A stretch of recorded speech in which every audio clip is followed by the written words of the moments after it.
The Rangers have tied it at 4.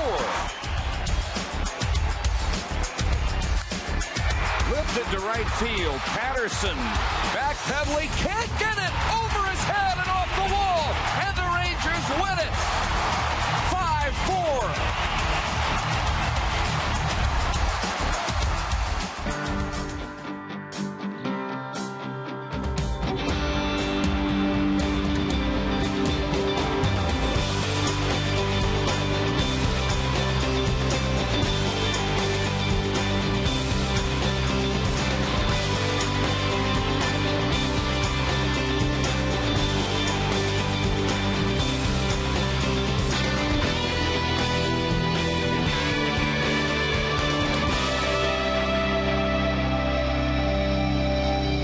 Rangers ballpark in Arlington looking like it might be at capacity tonight after one of the most memorable walk-off wins in some time. The Rangers ready for Game 3 against the Toronto Blue Jays.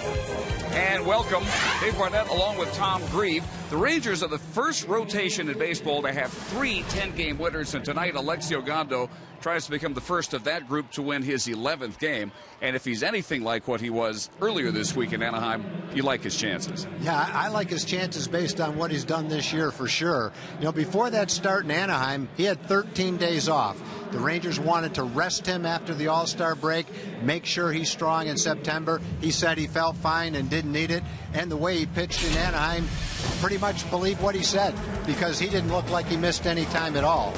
He had his fastball where it normally is in the mid-90s. He worked in a terrific slider. For 8 innings, he only gave up 4 or 5 hits, didn't give up a run. Pretty much a typical start for Alexi, nonplussed as he walks off the mound. And he goes tonight against Toronto, trying to make it 3 in a row against the Blue Jays and pitch another good game. Brett Cecil, who has been struggling of late, will be on the mound tonight for Toronto. They will try to avoid being swept. The Rangers going for what would be their 8th sweep of the 2011 season. And our own Bouvet Harmon getting in the spirit early. Lineups and first pitch are next. Board seats and no blackout dates. Expected to be a big crowd, but with a walk-off that may be around 9,000-10,000, it would appear this might be a capacity house tonight at Rangers Ballpark. As the Rangers go for the sweep, and we go down below to Emily Jones. Well, Dave, as you well know, last year and this year, this team has maintained that they are less concerned with results and more concerned with the way that in which they are playing baseball. And you saw that last night, the fact that this team was able to execute 3 straight bunts, and then Josh Hamilton gets walked, sets up Michael Young, and he drives in the winning run with the power, really does speak to the versatility from top to bottom of this lineup and the fact that they were able to execute it when it mattered the most. We want to be, as like you said, as versatile as we possibly can be. I think any offense, you don't want to just rely on one way to score, because if teams take that away, you're in trouble. So we want to be able to, if teams are taking something away, we want to be able to adjust and find different ways to manufacture some offense. Michael Young with tonight's Geico quote of the game, and I asked Michael if it got him a little extra juiced up to go to the plate after they walked Josh Hamilton to get to him. He said, no, I'm not an emotional hitter. It made sense for them to do that, and I was just treating it as any other at-bat. However, his good friend and teammate Ian Kinsler said, of course he got more fired up at that. Did you see the first swing he took when he got out of to the plate? So Michael would never admit it, but Ian thinks maybe there was a little something extra that Michael had going in that game-winning hit last night, guys. He is only human. Yeah, you can understand what they're doing, and you can agree that you might have done the same thing if you were the manager. But when you step into the box, you're stepping into the box to make sure you prove to that manager that he made the wrong choice. Well, Michael at third base tonight.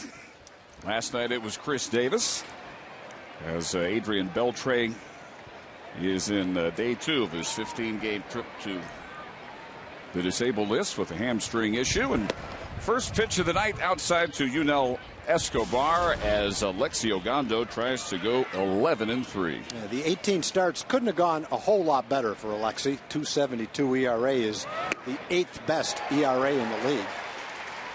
His last 3 starts, he's 3-0 with a 2.08 ERA. And he's pitched well in this ballpark. You love your hometown pitchers to be able to pitch well in their hometown ballpark. And this is not always an easy park to pitch in.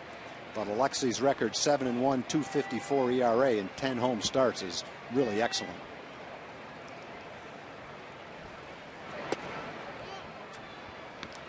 Temperature for our first pitch tonight, 105 degrees. That ties the record as the hottest game in the history of Rangers ballpark.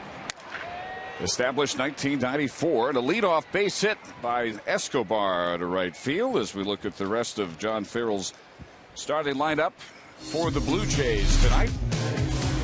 As brought to you by Southwest Airlines. Eric Thames next, then Bautista back at third base. Adam Lind, first base batting cleanup. Encarnacion is the DH. Snyder in left. Aaron Hill at second. Rajai Davis, former Oakland A, in center field. And again, Sebia batting ninth at catcher on a home run binge of the first two games. Eric Thames had a big night last night. 2 for 4, a double, an RBI triple, and a run scored in their 3-run sixth inning. The inning that almost decided it in the Blue Jays' favor. Thames, a 7th-round draft pick out of Pepperdine, 2008. Yeah, he looks like a good young hitter. They like him, batting him second. Talked about him a little bit yesterday in Double-A last year. He hit over 20 home runs, knocked in over 100 runs. Hasn't had a whole lot of minor league experience. And that's kind of what you hope with your college players coming from top-notch programs, that if they have the talent to get into the big leagues, they get there fairly quick. And Thames has definitely done that. Question, a lot of people are asking John Farrell today, why replace Thames with Corey Patterson in right field? And we saw the result of that. It's been a very bad year defensively for Patterson. And the thinking is, you got a young player in Thames, give him a chance to show what he can do defensively in a game-deciding inning like that. Yeah, I'm sure in John Farrell's mind, his decision was made because he thought that gave his team the best chance to win the game. But it didn't turn out that way. It looked like Patterson had a lot of problems going after that ball that Michael Young hit. He turned around a couple of times. The ball hit on the warning track. It didn't hit off the wall or anything like that. I think a lot of people thought that was a catchable ball. 3 balls and 2 strikes for Thames with Jose Bautista in the on-deck circle. And the way to face him is with the minimal number of runners aboard. As Ogando gives up a line drive to Kinsler and a double play. Well, you asked to face the minimum amount of people on base. You got it. A good break for the Rangers right there. Thames with another good at bat, another good swing. Hit a line drive at Ian, who calmly made the throw back to first base. And what could have been a lot worse? That ball is directed anywhere else. It's a hard hit ball to right field. Rangers turn it into a double play. So making sure that throw to Moreland is nowhere near the slide back into the bag by Escobar. Yankee game ended almost like that today. A's had the bases loaded against Mariano Rivera. And David DeJesus lined out to first. Turned into a double play. Well, these should be some interesting at-bats tonight. Bautista, top power hitting major leaguer for the 2nd straight year against Ogando and his high 90s heat. It's interesting to watch the radar gun speeds when the pitchers face Bautista. Last night, Matt, was around 91, 93 most of the time. Bautista comes up and it's 95. Ogando was 93, 94 to the first 2 hitters. Bautista comes up, it's 96, 97. Tough to get Bautista to go fishing for a slider, but Alexi tried it anyway. It's got to be a little bit closer. It has to be just a little bit out of the strike zone. He has a pretty good eye at the plate.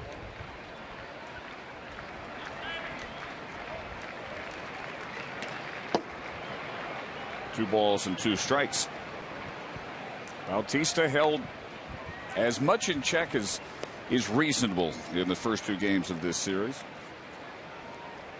Well, in the pregame show, we showed his RBI hit yesterday. And sure, he got a hit, drove in a run, but it was a pretty good changeup. He hit it right off the end of the bat and just blooped a little hit into right field. Not much you can do about that.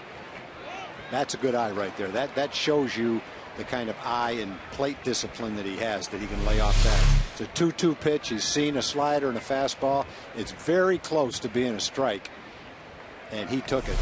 Not many guys are going to take that pitch. And that one as well. And after getting ahead 0-2, Ogando issues the walk. It's the 81st walk drawn this year by Bautista. That's 11 more than anyone else in the American League. Yeah, you're going to pitch Bautista carefully, but when you come right at him and throw 2 fastballs right by him for an 0-2 count, you're not quite as pleased with the walk as you would be under different circumstances. That was a chance where if Alexi made a good pitch, he had a pretty good chance to get him right there.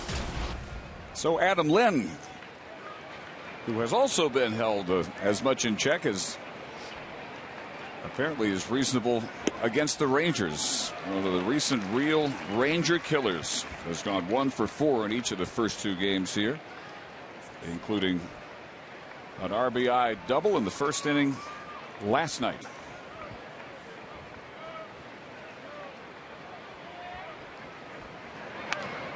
But in his first 35 games against the Rangers, far more than an RBI per game. With a .298 average, 15 homers and 42 runs batted in.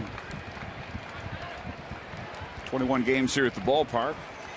10 homers, 29 runs batted in, and a .326 average.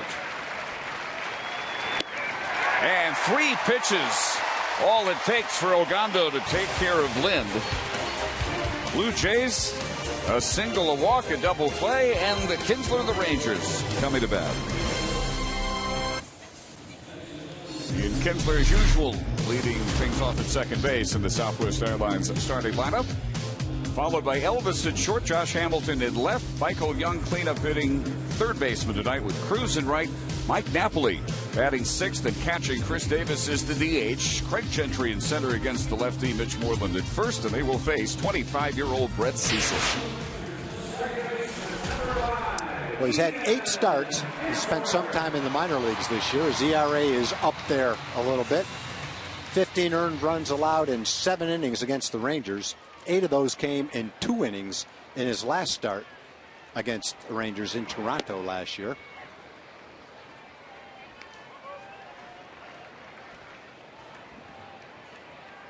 .340 opponent's average with runners in scoring position. That's not a good number to have. Ground ball to Escobar, and on 2 pitches, Cecil takes care of Ian Kinsler.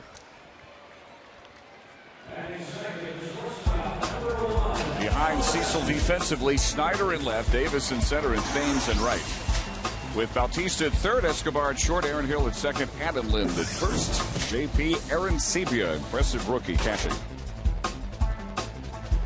And speaking of impressive, Elvis Andrus last night, 0 for 4, but impressive in that he still showed how you can help win a game without a base hit. With a suicide squeeze, bringing home Mike Napoli for the tying run at the bottom of the 9th inning. And the Rangers stringing together 3 straight bunts, 3 sacrifices in a single inning, tying the major league record. It's the 15th time it's happened, first time in the American League in almost 20 years to the day. Wow. July 26, 1991, Minnesota against Milwaukee. Also had a 3 sacrifice inning. Well, when two men got on base, and Mitch Moreland or Ian Kinsler was going to bunt them to second and third, Ron Washington had already told Elvis, look, if Ian sacrifices the runners to second and third, first pitch the squeeze is on. So they didn't have to give a sign to Elvis. He already knew that squeeze was going to be on, and they worked it to perfection. Little chopper up the middle, and Aaron Hill handles out number 2 in the Ranger first. Generally on a squeeze play, if the batter doesn't know until he gets in the batter's box, the third base coach will go over and give usually a verbal sign to the runner and then a hand sign to the hitter, who has to answer in some way to let the runner know that he got the sign. You don't want the runner sprinting home if the batter didn't get the sign. So there's usually some kind of sign from the hitter, whether you touch a part of your body or pick up dirt, kick your spike with your bat, some little indication that you know that the squeeze is on. Managers look for that. Elvis already knew the squeeze was on, so he didn't even have to look for a sign. Therefore, if the other manager was looking at Elvis to see if he was trying to communicate with the runner at third base, he didn't see anything. That is just foul down the right field line. Josh Hamilton again facing this unusual, I guess, creative overshift with the third baseman Bautista playing short right field. And Friday night he threw Hamilton out from out there, one of the most bizarre 5-3 putouts you'll see. And a strikeout by Brett Cecil. He complete a 1-2-3 bottom half of the first inning. He did just 10 pitches. Thank you, Dave. Ranger fans looking for the sweep tonight. You bet. Let's get the sweep before the game. Big happenings in Community Corner. About 15 young people were recipients of the Texas Rangers Baseball Foundation scholarship programs. They will receive scholarships courtesy the Michael Young, Nolan Ryan, Johnny Oates, and Mark Holt scholarship funds. And find out more. They're going to help educate the young guys throughout the school year. And to find out more, you can log on to texasrangers.com/foundation. Let's go Rangers, right? There we go. All right, way to go.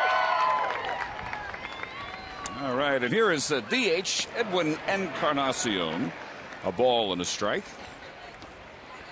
Encarnacion struggling in this series. 0 for 8 and 0 for his last 12. And 1 ball and 2 strikes. Before he came here, he was one of the hotter hitters they had. Last 10 games before this series, he was hitting .436. But Ogando gets out in front and finishes him off at 97 miles an hour, his second straight strikeout. Well, he had a pretty good swing at the slider before that. Pulled it foul, and then he just throws the fastball right by him, 97 miles an hour.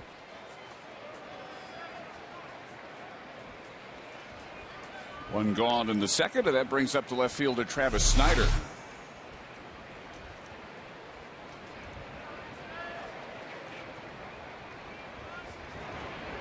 And a first pitch breaking ball in for a strike to Snyder. That's more like a curveball than his harder slider, which is a little flatter and a little harder. That was 78 miles an hour. Back to heat charging Andrews just in time to dip Snyder for the second out. Nice play by Elvis. Got to come from the outfield grass all the way to the infield grass and make a nice play on the run.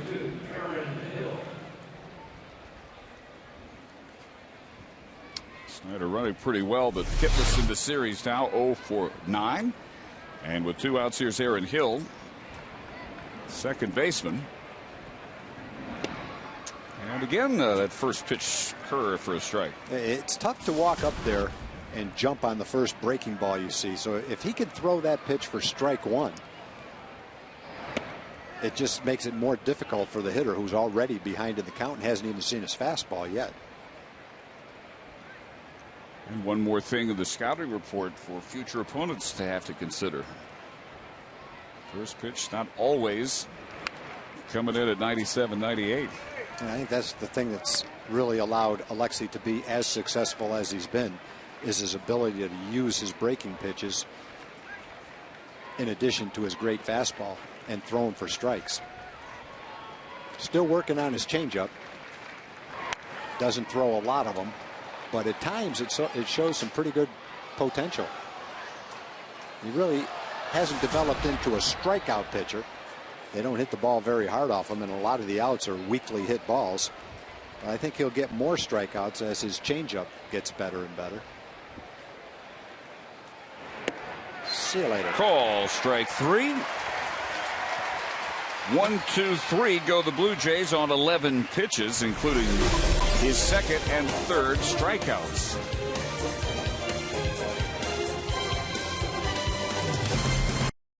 The ultimate ultimate online experience for fans. Log on to take part in the most interactive forum during Rangers games. Stats, trends, exclusive analysis, and live Twitter feeds. Plus, you can even share your thoughts with the game broadcast. Fox Sports Game Connect, now available on foxsportssouthwest.com. Bottom of the second, Young Cruz and Napoli against Brett Cecil. And the first pitch grounded through the hole. Base hit Michael Young. He continues to absolutely wear out this Blue Jay pitching staff this series. Yeah, he keeps his average now over 330, as hot as he's been. With that just about halfway between the third baseman, who's way off the line, and the shortstop. Neither one of them can quite get to it. Bautista dives for it. Not sure he could have made a play after he got up, even if he did catch it. Michael now 7 for 10 in the series. And that brings up Nelson Cruz, who Friday night had a career day and sends this one high, deep left field. Snyder, though, in front of the track for the first out, as Nelly just a little bit under that one. Yeah, that's one of those balls that the wind doesn't do anything to help that ball. In fact, I think the wind knocked that ball down.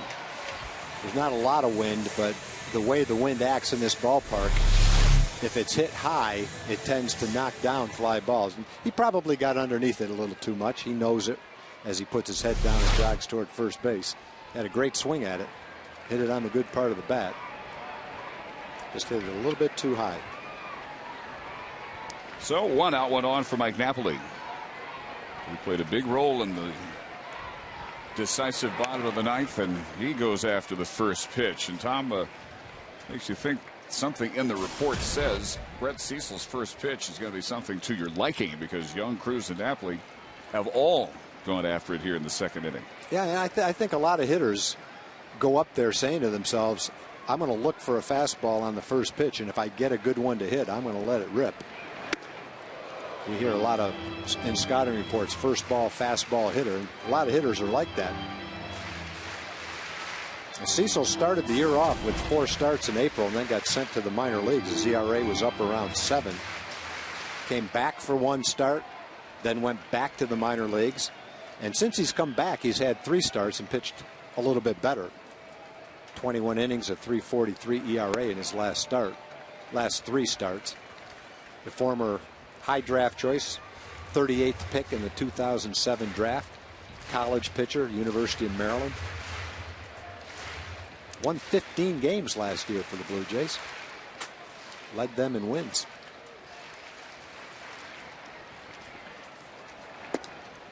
And now behind Napoli, 3 balls and a strike. And Napoli's at bat obviously was the key to the 9th inning. Getting the leadoff hitter on. He was behind in the count with 2 strikes. And then laid off all the off-speed pitches. Zepchinski ended up walking him. And that pretty much set the stage for the game-winning rally. A good at bat. Point. Mike scoring the tying run on that suicide squeeze by Andrews.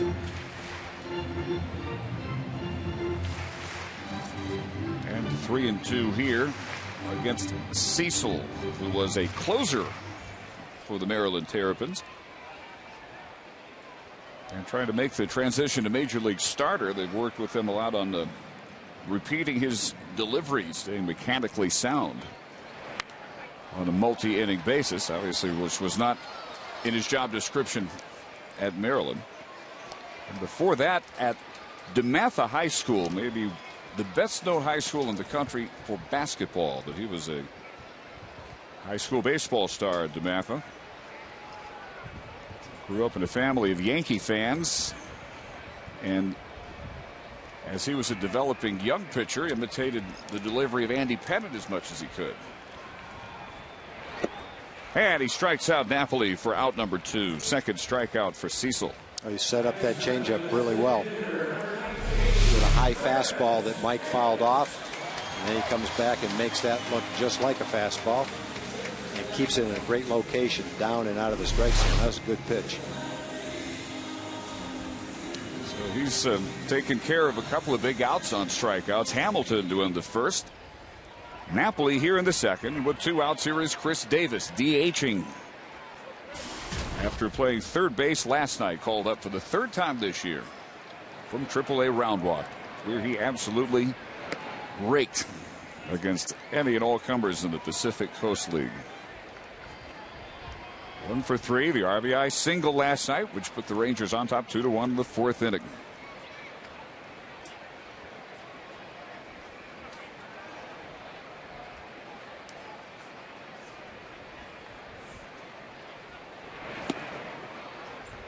And a big swing and a miss, the off-speed pitch. Pretty good slider. Right-hand hitters have hit .311 against Cecil. Left-hand hitters .239. But based on the statistics anyway, he's pitching much better right now than he was at the beginning of the year. High pop-up on a fastball. Out of the shallow left. Snyder still coming. Quinn knocks it down. And Cecil works around the leadoff single on the first pitch of the inning to Michael Young, and we're scoreless after 2.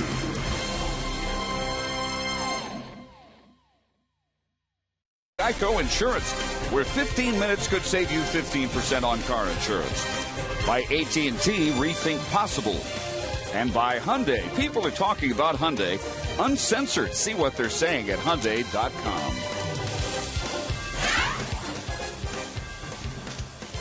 Ready for the third inning. Dave Barnett and Tom Grieve. Rangers ballpark just about packed tonight. First pitch of the inning to Rajay Davis. Popped into short left, and Andrews backs out for the out.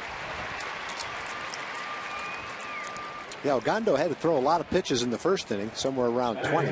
But he had a nice quick second inning. He's off to a great start here in the third inning. Gave up a leadoff single to Yonel Escobar, who was immediately doubled up on a line drive by Thames to Kinsler at second base. Then a walk to Bautista, but since then 5 in a row set down, 3 on strikes.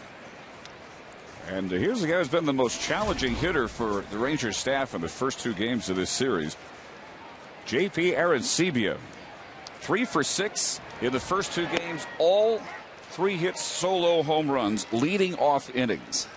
Well, he looks like he likes to go up to the plate and try to pull the ball. He's hit the ball on the inside part of the plate really well.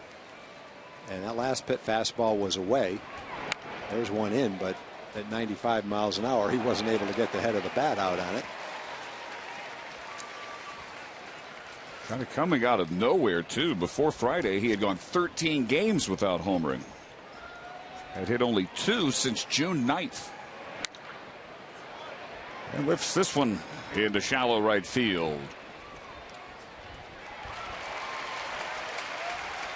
Our Ford leaderboard will show the top of the earned run average picture in both leagues last year and this year. You have Johnson of the Marlins, and then you have Alexi Ogando in his first 18 major league starts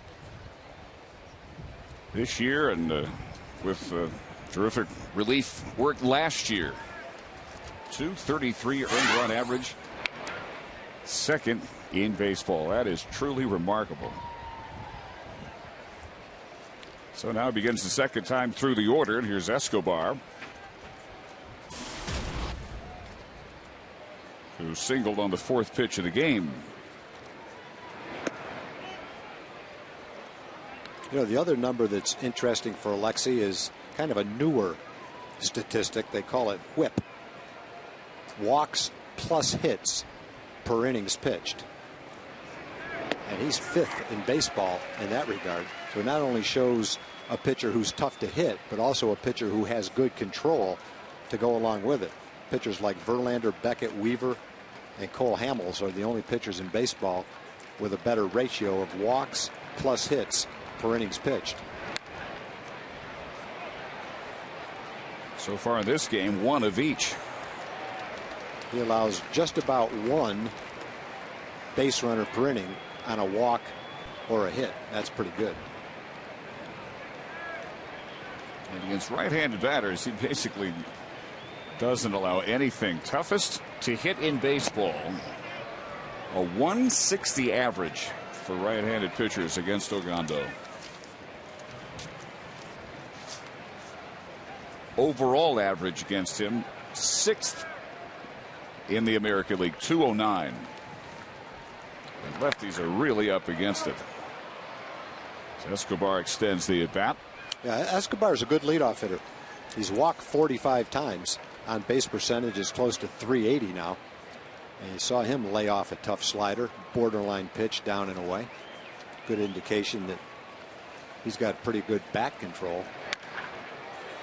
And he gets a base hit driven out into the gap in right center field.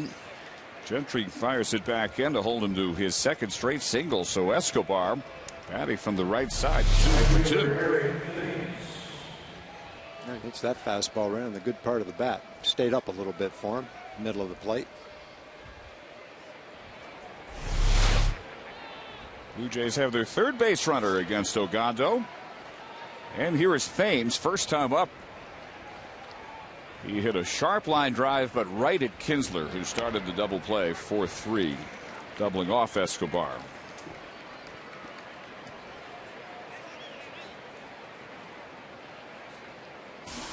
Thames last night, 2 for 4, a double, an RBI triple.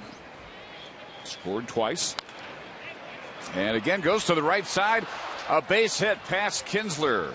Escobar will take 3rd, and a 2-out, 2 base hit rally now has Blue Jays on the corners for Bautista. Oh, Thames had a good at bat the first time up. He lined into a double play. He finds a hole with that fairly well hit ground ball to right field.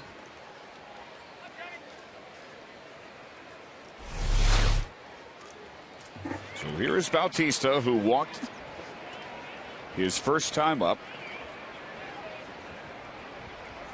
How many times can you keep him from having his usual effect on games? 31 home runs this year. First in the majors by 5. He leads the American League over Curtis Granderson and Mark Teixeira. 69 runs batted in. That is 6th, 11 behind the leader, Adrian Gonzalez. Well, just like the last time up, he jumps ahead of him. No balls and 2 strikes.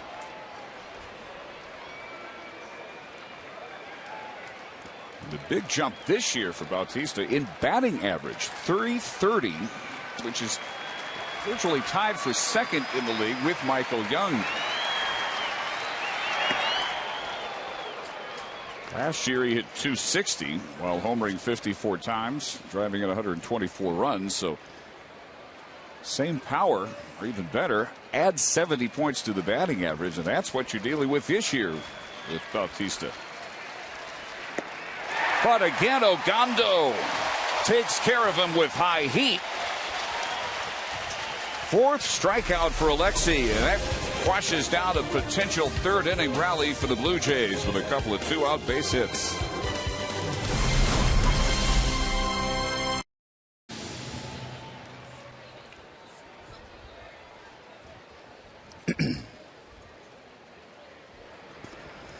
You can still lock in postseason options with a Fan's Choice 20 game plan. Enjoy the flexibility of selecting the 20 games you want.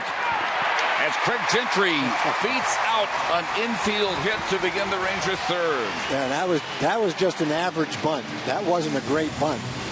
But the left-hand pitcher falls off the mound just enough to where it took him a little bit of time to get to it. And Gentry's speed takes care of the rest of it. He just beat that ball. Not many guys are going to beat that bunt out. And Craig, over his last 8 games, 1 for 10. And Tom, there's a reason that Craig Gentry should not have very many long extended slumps in his career. Yeah, with his speed, that should be a weapon. That should be something he doesn't shy away from for sure. We talked about Mike Trout, Peter Borges, 2 of the fleet outfielders for the Angels. Man, Craig's kind of right there with him. Now Mitch Moreland. Last night 2 for 3, including his first career sacrifice bunt in his 488th Major League plate appearance. But he was ready and executed when called on. This one he sends to left field. Snyder looking up, makes the catch up against the wall. Gentry was all the way to second base. Beats it back to first. As Snyder looked like didn't get a great read off the bat here, but had closing speed. That's a pretty well hit ball. Second ball that the Rangers have hit well to left field. Nelly Cruz just got underneath one, hit it pretty deeply to left field. A nice play by Snyder to get back and catch that right in front of the wall. The ball he's handled out there already in left. Top of the order in Kinsler, who grounded to short in the first.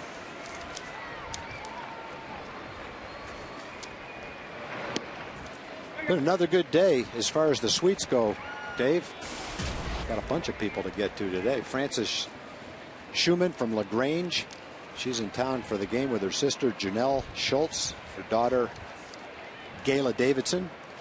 And she brought a huge batch of kolaches for us that I brought through the press box, and all the sports writers took care of them earlier in the night. Off the fist and into the seats. Patty Patek from Ennis sent up a huge batch of cookies. How does she spell Patek? P-A-T-A-K. Not different Patek. No, okay. Not the same. Patty wants to send a little happy anniversary note to her husband Gary. They've been married 3 years. Thank you for the cookies, Patty. The Satterfield family from Amarillo are here as well. They set up their family favorite lemon bars. Got those in the refrigerator. Saving them for later.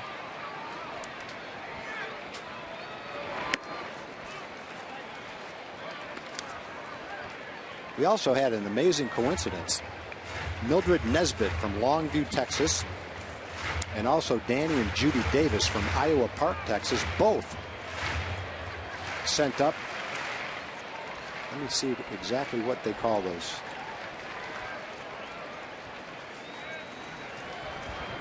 Hang on, Dave. A little patience here. Peanut patties. And they're almost the exact same thing, so those are obviously pretty popular. Have you tested them yet? Yeah, they're good. Is it a tie?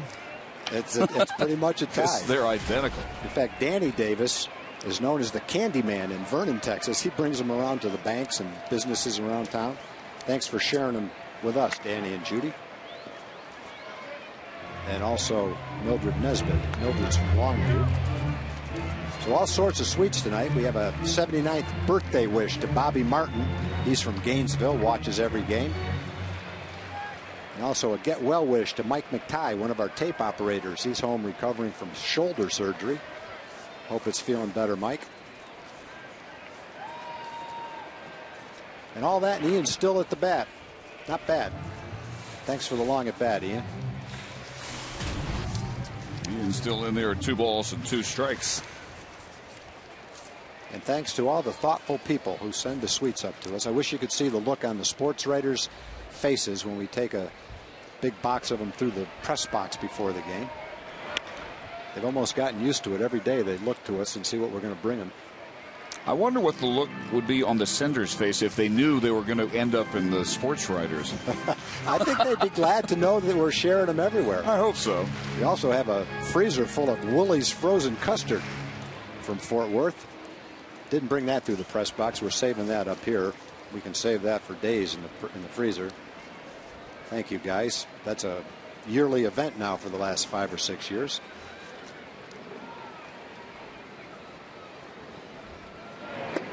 Well, Kinsler runs the count full now in this extended second at bat against Brett Cecil. It's going to go at least 8 pitches.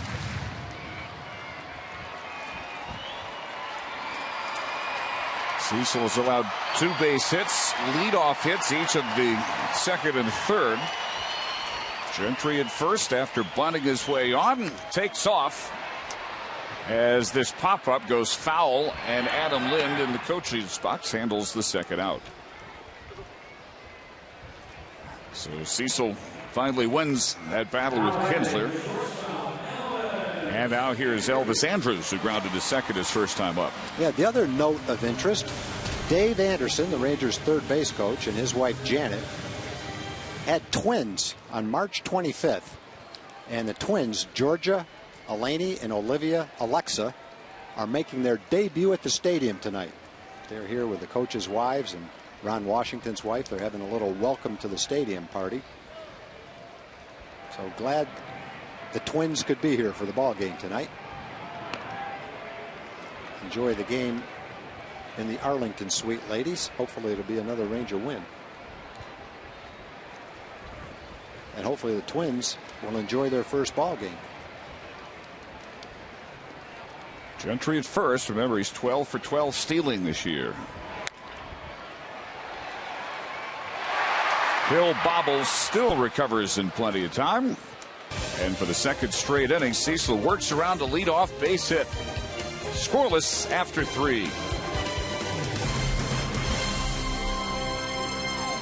Dave and Tom, big-time actress in the house tonight. Pam Grier, a.k.a. Foxy Brown. Got to throw out the first pitch. What was that like, Pam? Well, yeah, I just wanted to throw it down on the ground and see if he would dive for it. It's like a bunt pitch.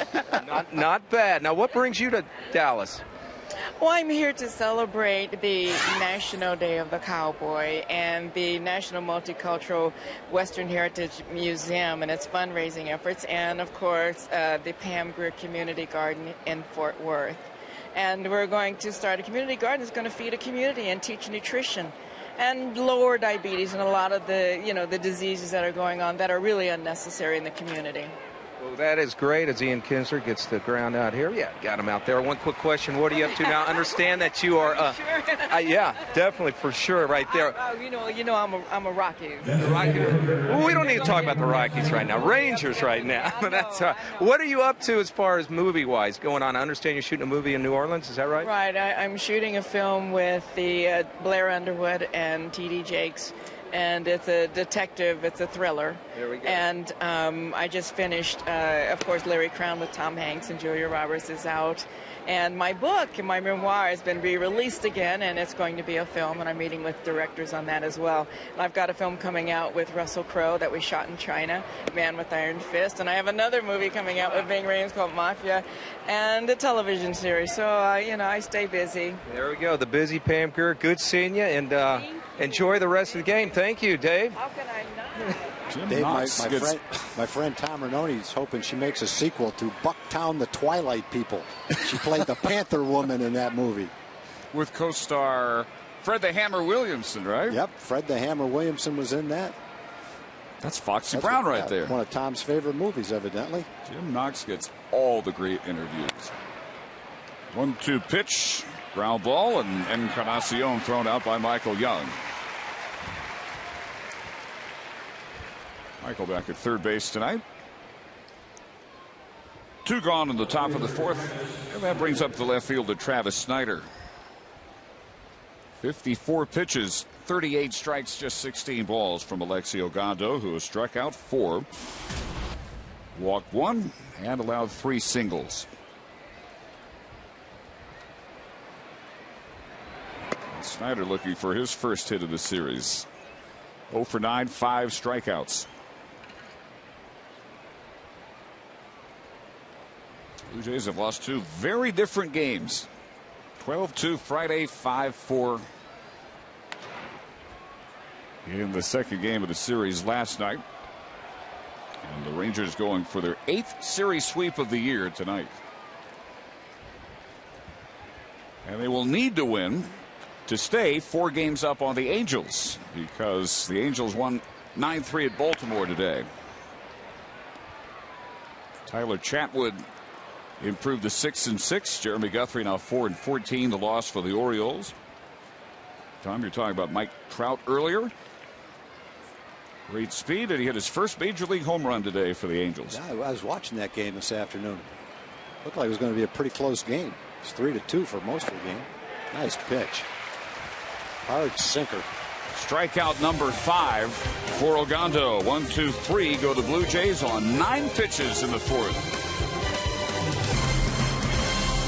Or you can visit TexasRangers.com for details. And Brett Cecil faces Josh Hamilton to begin the Ranger half of the 4th. Josh struck out to end the 1st. Last night, 3 for 4. RBI triple. A run and his intentional walk set up Michael Young's bottom of the 9th 2 out, 2 strike heroics. Josh's 8th 3-hit game of the year.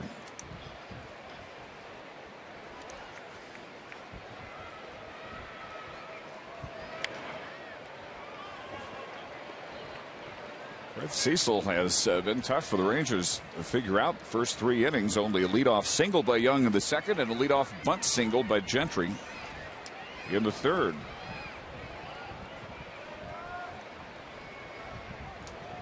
Mixing ground balls and fly balls with the occasional strikeout. And the bat goes flying, but not too far in this case for Hamilton. Not as far as he can throw it anyway.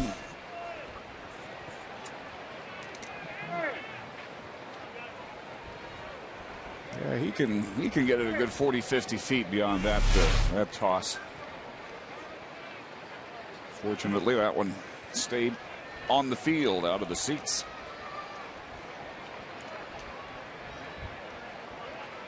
And Cecil ready with the 1-2 pitch. Cecil against left-handed hitters this year, pretty tough. They hit .239 against him. Keep it away, they're saying. Same result. Josh strikes out again. 2 of Cecil's 3 strikeouts so far. Time to ask tonight's AT&T trivia question. What is the Rangers' record for most career walk-off hits? Michael Young last night, picking up his first in a couple of years, since April 19th, 2009 against Kansas City.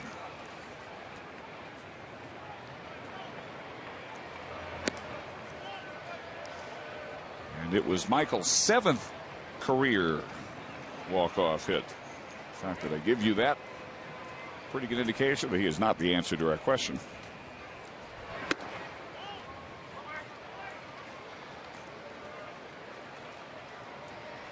But Tom, as he steps up into the cleanup role that has been manned so ably by Adrian Beltre, Michael's doing it at a great time, because these days he's good for, seems like 2-3 hits every night at least, to run batted in every night.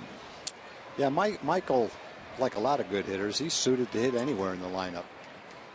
He batted second for a lot of his career. He's hit third occasionally, and this year he's getting a chance to bat fourth, fifth, middle of the lineup. And he's been terrific with men in scoring position. Knocked in a lot of runs without hitting a lot of home runs. He's knocked in 67 runs. He's only hit 8 home runs. That shows you how many hits he's getting with men on base.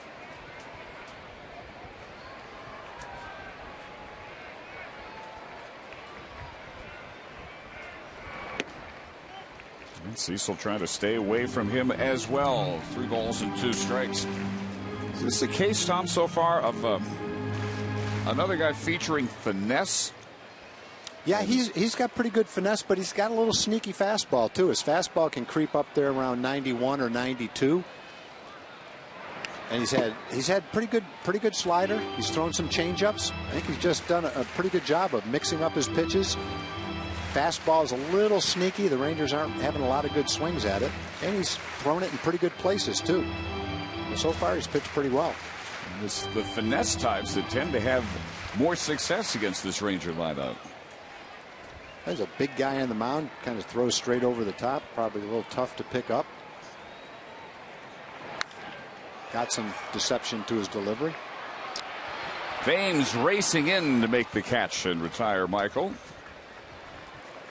And that's 2 gone down the bottom of the 4th inning. He brings up Nelson Cruz. Cecil in his first 2 starts against the Rangers didn't look anything like this. 7 innings, 15 earned runs, 17 base hits, including a couple of homers. Cruz first time up, flied out to Snyder in left field.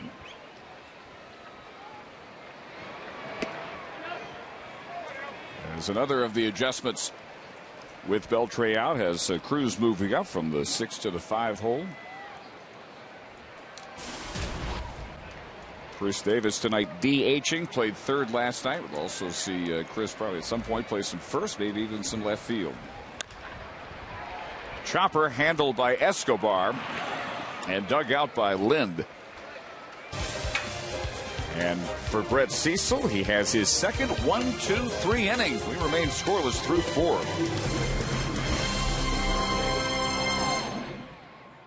Rangers' record for most career walk-off hits is 9. Ruben Sierra and Rusty Greer, co-holders of that record. Michael Young last night coming up with his 7th to tie Juan Gonzalez and Richie Zisk from the 70s era Rangers. The one I remember from Ruben was a home run. We tied it up against, I think it was Roger Clemens in the 9th inning. Might have been Gino Petralli hit a home run. And then Ruben hit the game winner off Calvin Schiraldi back at the old stadium. I know he had a lot more than that, but that's the one that stands out for me. Aaron Hill struck out looking his first time up. As we're joined by Mark McLemore.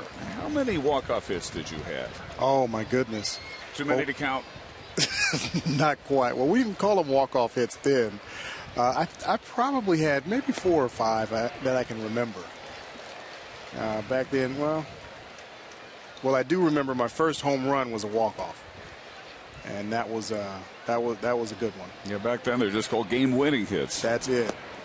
Wow, 3 straight breaking balls from 76 miles an hour to 82 miles an hour. Pretty nice pitching right there, Matt. That's very nice pitching. Glad it was Aaron Hill and not me, because I would have done the same thing. Well, you look at what he did, the first time through the lineup, challenging everybody with that 95, 96 mile an hour fastball. And now that second time through, guys are geared up for it. And now he's throwing 75. There's 4 straight breaking balls for strikes. The other thing he's doing, it looks like he's taking a little bit off some of them. They're not just all hard sliders. Some of them look a little bit more like curveballs. In any event, he's throwing a lot of strikes with them. Well, you got to credit the guy behind the plate for calling the game. Yep. Mike Napoli's doing a tremendous job. We all know he's got a tremendous record when he's behind the plate, and this is the reason why. Davis sends a foul pop back out of play. And Mike Napoli in Anaheim talked about how much he learned catching for Mike Scioscia, former great defensive catcher with the Dodgers, but also how difficult it was, because it sounds like Scioscia is one of these guys who, if you're his catcher, you really can't do a good enough job. The ceiling is that high. It is that high. Mike Scioscia was one of the best behind the plate, and he expects a lot from a guy behind the plate, because he knows all about what it takes to do that job back there. So he expects an awful lot, and I'm sure Tommy Lasorda expected a lot out of him. Ooh, Andrews gobbles up the sharp ground ball to retired Davis. Haven't been a lot of balls hit hard off Alexi tonight, but that's one of them. Elvis makes it look easy. That's not nearly as easy as he makes it look. No way. What's the toughest part of that? The pickup or to turn and get that quick and accurate throw off? The turn and throw is the easy part. The pickup on that last hop, that ball could have come up a little bit higher or stayed down, and that's the toughest part of that play there. But Elvis did exactly what he was supposed to do. He kept his glove low, so if the ball does come up, he still has enough time to react to it and catch it. So the spin and throw, that's the easy part. And Ogando, 1 ball and 1 strike down to Aaron Sebia, who flied to right his first trip. 6 in a row retired now by Alexi, since the 2 singles in the 3rd with 2 outs by Escobar and Thane. And another ground ball left side. Michael Young handles this one. 12 pitch, 1-2-3, top half of the 5th inning. The Napoli-Ogando combo again very sharp. Mike Napoli set to lead off the Ranger 5th. They've had a tough time solving Brett Cecil so far. He's shutting them out on just 2 hits through 4. Has struck out 3, including Napoli, his first time up. And Mark McLemore again with us here for the bottom half of the 5th inning. We saw some defensive handiwork by Elvis Andrus in the top half, and now we're going to talk about his contribution to the ninth inning last night after Mike Napoli worked the pinch hit leadoff walk to set the stage. And he was on third base when Elvis had his contribution. This was carrying well out to deep right center, and on the track Davis is there for the first out. The Rangers only have a couple of hits, but they've hit 3 long fly balls that they've just missed. Nelly Cruz just missed one. Mitch Moreland hit one to the wall and left, and Mike hits this 400 feet, but just got underneath it a little bit. No runs, but 3 swings that came pretty close.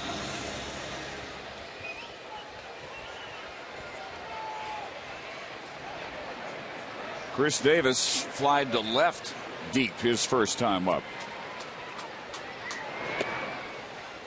Now this is last night, Napoli tying run at third, suicide squeeze laid down by Elvis Andrus. Mac, how does he execute that so well? Well, the first thing as a hitter, you're trying to make sure that you just bunt the ball no matter where it's thrown, even if it's thrown at you. And if you look at that pitch, it was about 6 to 8 inches inside off the plate, but Elvis was still able to get wood on the ball.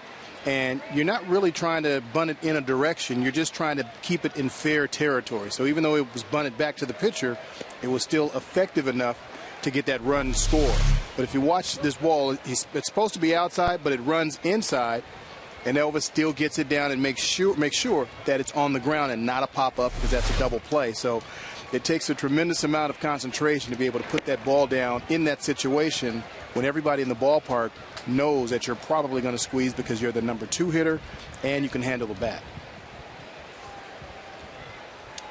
Since Elvis came up, no one has been really close in sacrifices. Mac, because you definitely don't want to foul the ball off and miss the chance to score the run, do you say to yourself as the hitter, I'm going to try to bunt it back to the pitcher in case I'm off a little bit, it goes left or right, or you just bunt it where the pitch is? Ideally, you do want to bunt it back toward the pitcher, because if you're off a little bit, then it's still in fair territory, right. First base or third base. You don't want it to be too hard. You don't want it to be a line drive, but you want to make sure that you get it back up the middle somewhere. You got to give yourself some room for error, because you're trying to bunt it no matter what. No matter where the pitch is, even if it's right at you, and I've seen that happen a few times. And what's the key for the runner at third base? If you're the runner, you saw Napoli slide in safely on that ball, bunted right back to him. How do you know when you're supposed to leave at third base? Well, the key for the runner at third base to not give it away too soon is wait for that pitcher's front foot to hit the ground, because then he can't change where he's going to throw the ball. He's already going to throw it where he's throwing it, and that's when you take off.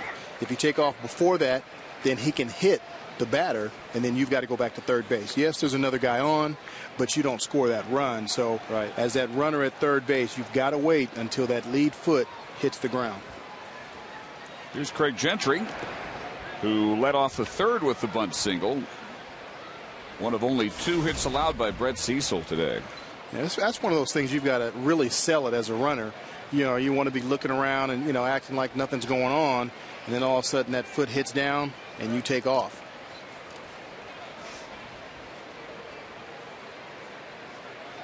1-1 pitch from Cecil is grounded foul, and here's Craig's handiwork in the third.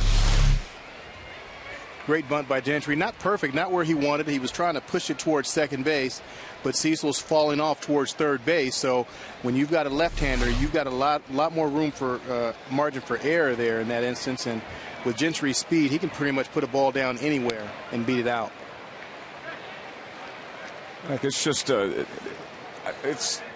I think something that makes the Rangers so much more fun and interesting to watch, that they can win a game 12-2 like Friday, and then last night all small ball, but that was what was necessary, and they were able to pull that off too. Well, this team is very well balanced. They've got power, they've got guys that can hit for average, they've got guys that can play small ball, so this team can do it all offensively. Brett Cecil strikes out 2, another 1-2-3 inning. Very enjoyable, educational, always when you visit with us, Mac. Thank you, Dave. Appreciate it. All right, back to the matchup of Alexio Gondo, who was allowed 3 hits, struck out 6, and Brett Cecil, who's allowed only 2 hits and struck out 5. Alexio Gondo coming off an 8-inning, 4-hit shutout Tuesday, beating the Angels 7-0. On the top of the order, Escobar is 2 for 2. Well, he just keeps tossing that breaking ball for a strike. The only other Toronto hits, Eric Thames' single last time up.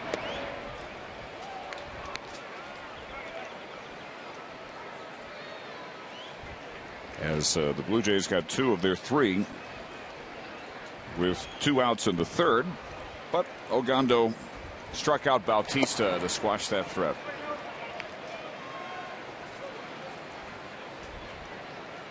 The only other base runner he allowed was Bautista with a walk with 2 outs in the first inning. Now, Escobar's had good at bats. Right-hand hitters hit 160 against him, and he's got 3 base hits. Let's check in with Emily Jones. Well, guys, the Rangers staff ERA over the last 16 games is a very shiny 2.41, and a lot of credit to be given, obviously, to the pitchers, but also to the guys throwing down the signs as well. Myself and Nab, you know, we take a lot of pride in what we do behind the play, and then so far it's been great. Like I say, they've been able, you know, to whatever we put down, able, you know, to throw, and not only just throw it, you know, execute, you know, the pitches down the song. I mean, doesn't matter what is the count, doesn't matter what is the situation. They've been able, you know, they make the big pitch. And it seems like, you know, that was a big question mark coming into the season with Matt Traynor leaving and also Benji Molina, but the influx of these 2 guys, Mike Napoli and Yorvit Torrealba, obviously a very good combination as far as the batteries are concerned, guys. Boy, absolutely right. As Eric Thames flies to Cruz at right for the first out here in the 6th inning. This Ranger rotation, the last 2 go-rounds, last 10 games, 7-1, a 169 earned run average, and a 185 opponent batting average. 1 or no runs 8 of those 10 games, and this would be 9 out of 11. Well, you can kind of compare it to the first series that the Rangers had against the Blue Jays in April in this ballpark. Blue Jays came in for 4 games, and they averaged 7 runs a game. The fewest runs they scored in any of the 4 games was 5. And so far in this 3-game series, they've only scored 6 runs total. It shows you how well Colby, Matt, and Alexei have pitched, because the Blue Jays are a really good offensive team. 4th highest scoring team in the league. Almost 5 runs per game. 4th in homers. 6th in batting. And the Ogando start in that series, he got a no decision April 28th, but pitched well. 6 innings, 2 runs on 4 hits. Rangers would end up losing 5-2.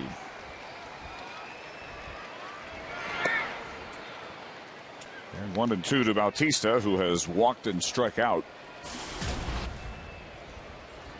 And still in the series, only 1 base hit, an RBI single in the 6th inning last night, his 3rd at bat. 1 for 6. That one headed to the gap and past Hamilton to the wall.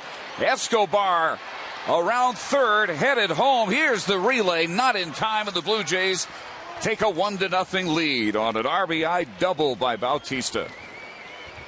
Bautista saw a lot of breaking balls in that at bat. In fact, the pitch before that, he had a pretty good swing at it, and he pulled it foul. And that breaking ball was timed really well by Bautista. He jumped all over it. Threw the fastball by him the second time up. That time he went with a breaking ball, but Bautista was ready for it.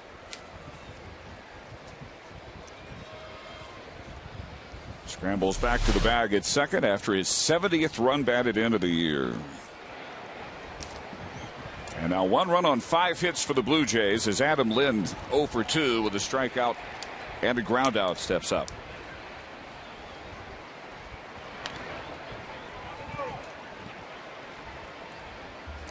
So Ogando finally gives up a run after 8 shutout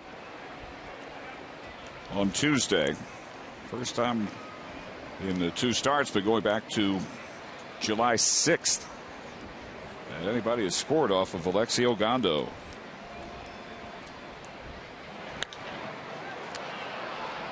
High, carrying well. Gentry is there, out number 2, deep enough for Bautista to take third. And from there, Edwin Encarnacion will try and drive him in.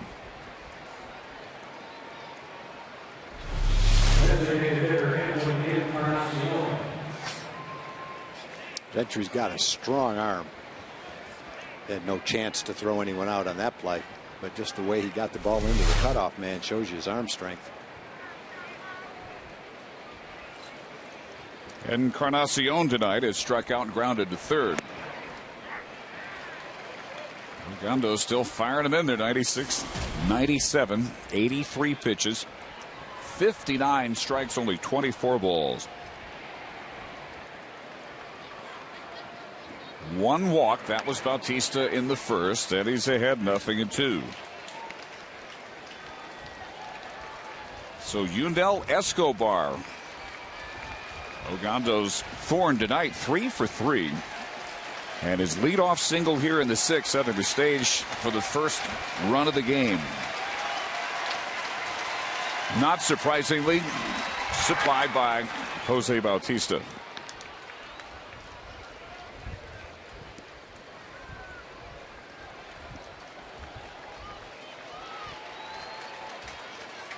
And in the 6th inning last night, the 6th inning, Toronto's big 3-run 4-hit outburst. And this is a long run for Gentry, deep off the wall in left center field. Bautista is home. Encarnacion with an RBI double, and it's 2-0 Blue Jays. Well, the breaking ball has been a good pitch for Alexi today, but it's also been the pitch that's been hit for RBI doubles by Bautista and now by Encarnacion. Not a terrible pitch. It's away. Maybe it wasn't quite away enough for Encarnacion. He put a good swing on it. So a Toronto team that had 3 hits total in the first 5 innings against Alexi Ogando. 3 hits, including RBI doubles by Bautista and Encarnacion here in the 6th.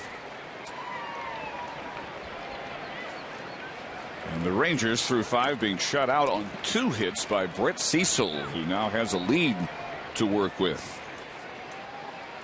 First, though, after the visit to the mound by Mike Maddox, it's Travis Snyder. The left fielder is grounded to short and struck out.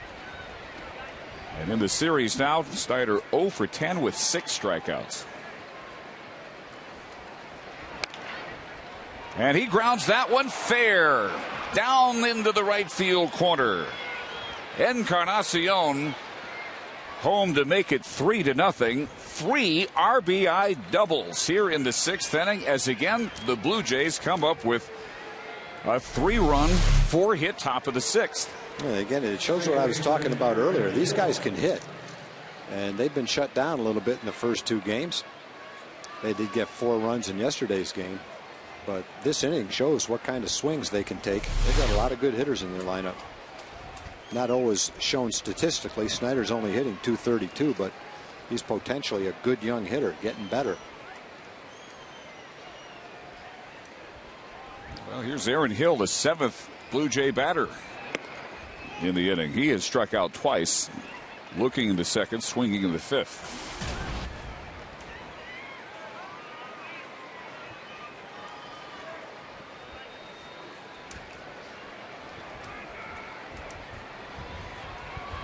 It's been a tough week, Tom, for the Rangers' 6th innings. It was the 6th inning that the Angels used and overcome that 8-3 deficit in the Derek Holland start.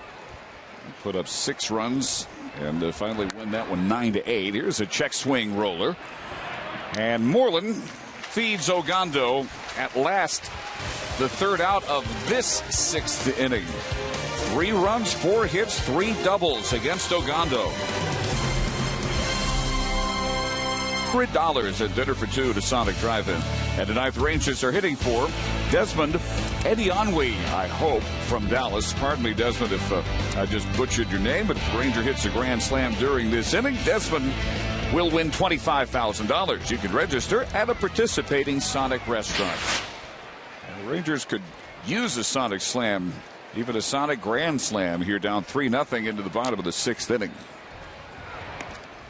It's Moreland, then the top of the order, Kinsler and Andrews, as they continue to try and solve Brett Cecil, who is shutting them out on 2 hits with 5 strikeouts.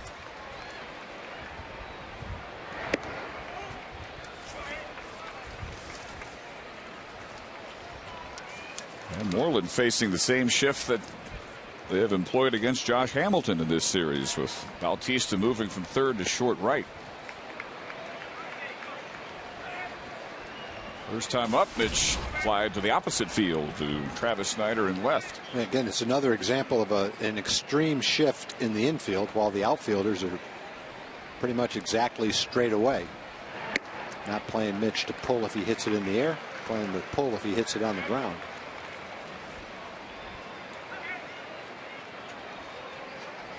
And 3 balls and a strike. Cecil has not walked a batter tonight. This will be his 70th pitch.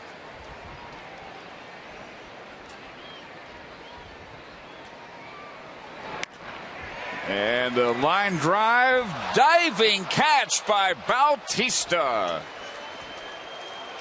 The shift works with a spectacular first out, turned in by the third baseman turned extra outfielder. Yeah, I can confidently say, without exaggerating, that I have never seen that before. Very seldom. I've probably seen that type of a shift, maybe, but to see a line drive base hit taken away on that part of the field, if you saw that, you've probably seen it for the first time, too. Ian Kinsler going after the first pitch. Pretty deep. Snyder drifting into the corner. And let's check in with Jim Knox. All right, thanks, Dave. Texas High School Coaches Association All-Star Games will take place this week. Basketball Monday night, football on Tuesday night over at Cowboys Stadium. I'm with the North and South All-Star teams right here. This is Coach Don Clayton of the South. What can fans expect to see? I guess the future college stars here tomorrow? Oh, exactly. There's a lot of great kids playing this game, and they'll go to the college level, and several or many of them may go on to the NFL level, but just a great group of kids to work with. All right, Steve Warren of the North, the head coach. This game is the oldest running All-Star game, 71 years. Even Tom Landry played in this game. So you're truly looking at a lot of individuals who will be going on to do big things. Well, we think so. There's been a lot of famous people playing this game, and it's a great group of kids, and we've had a great week.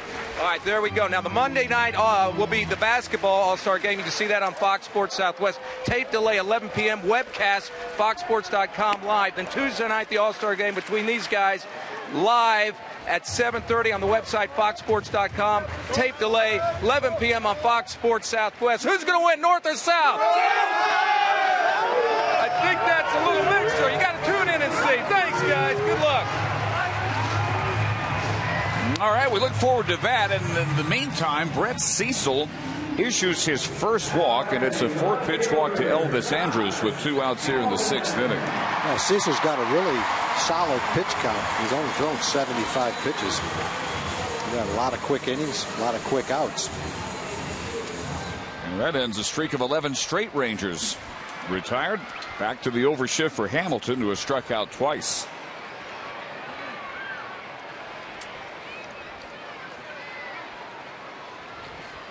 Bautista back out there in right field, where he robbed Mitch Moreland for the first out of the inning.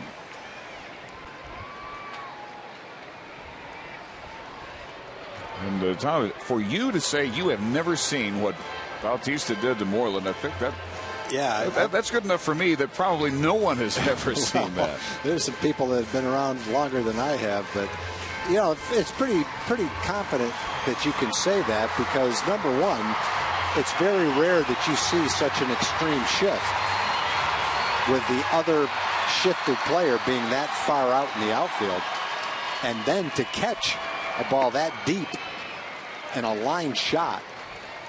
I just can't imagine that I've ever seen that before. There's a lot of things I've seen that I can't remember. I don't think that's one of them, though.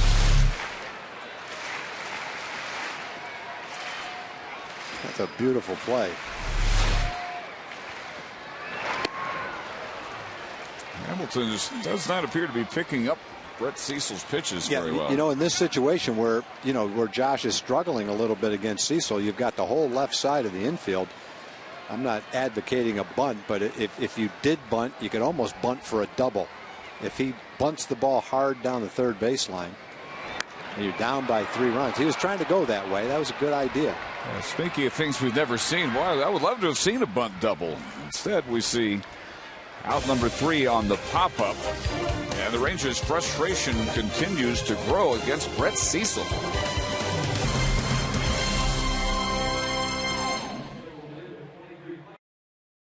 Ford F-150 and drive one. Ford is the best in Texas. And by Southwest Airlines' new Rapid Rewards, unlimited reward seats and no blackout dates. Alexi Ogando out for the 7th inning, having thrown 90 pitches and having been brilliant except for the troublesome 6th inning in which he gave up 3 runs on 4 hits. All the runs driven in on doubles by Bautista, Encarnacion, and Snyder, and Rajai Davis trying to bunt his way on to begin the 7th, having popped to short and grounded to short. Right after Ogando's 6th inning struggles, Tommy Hunter begins to throw out the Ranger bullpen.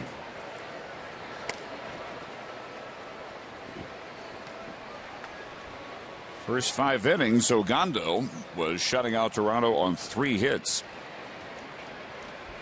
But the 6th began with Yunel Escobar's 3rd hit of the game.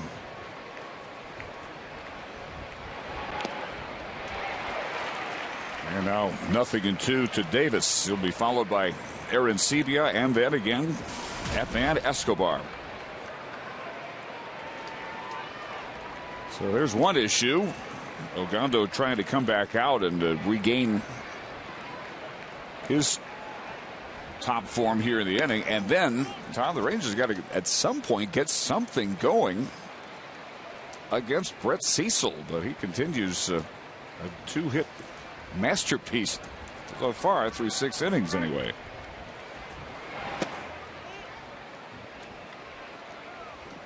Two balls and 2 strikes to Davis.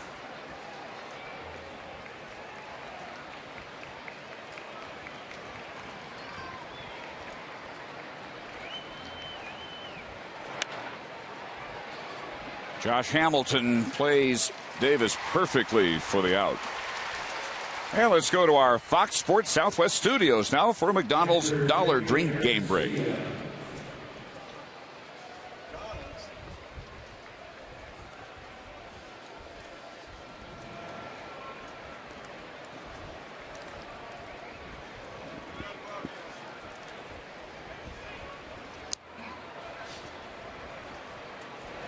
Yeah, Rick Renner, and because of that 9-3 Angel win, Rangers need to win here to stay 4 games up on the Angels in the American League West. Otherwise in the division, Seattle lost again, 15 straight now. 12-8 to Boston at Fenway Park. And the A's lost as well, 7-5 at Yankee Stadium.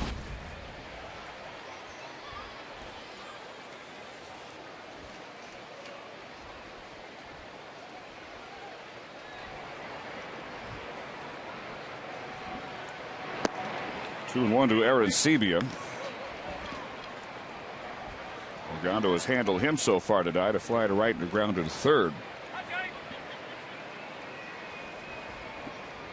3 homers in the series, 15 for the season, most among all American League catchers. And a high pop up here, coming right down to Ian Kinsler for out number 2.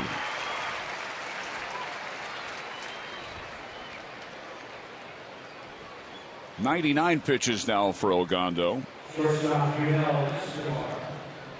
And And one more chance here to solve Yunel Escobar. 3 singles. And scored the first Toronto run of the game in the 6th. He's had a good approach. He's laid off close breaking balls, and he's trying to hit the fastball to right field. And he's done it 3 times. Got a good eye at the plate. He's having a good year. He only hit in the 230s last year with the Braves before he was traded. A couple years before that, he hit in the 280s and the 290s. A pretty good offensive player with a good eye at the plate.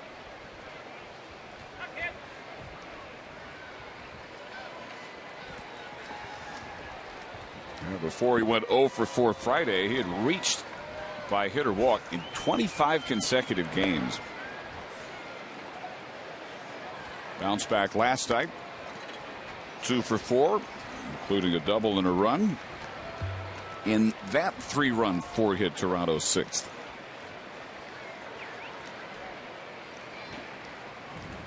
Alexi careful with these first 3 pitches to him here.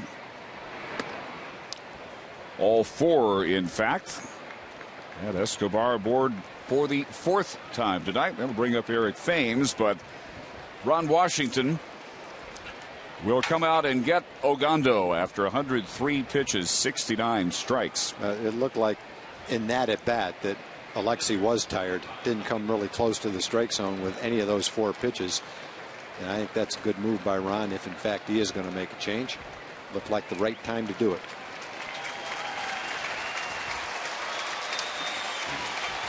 All except for the 6th inning. Alexi Ogando untouchable. But Tommy Hunter comes on to try and get the 3rd out here in the 7th. Duncanville at Camp Wisdom Road near Duncanville Road at 11 a.m. Wednesday. And meet Tommy, as well as sign up to be the Whataburger Whata-fan and register to win 4 tickets in the owner's seats for the Rangers-Indians game on September 13th. Here is Tommy with 2 outs, Escobar at first base. Our Verizon call to the bullpen. 6th outing. And the first for Tommy since his first career blown save and relief loss Wednesday at Anaheim. Allowed an inherited run to score in that game. Got 2 outs, but charged with 2 runs. And they were the runs that brought the Angels all the way back from 8-3 down to their 9-8 victory, ending the Rangers' 12-game winning streak.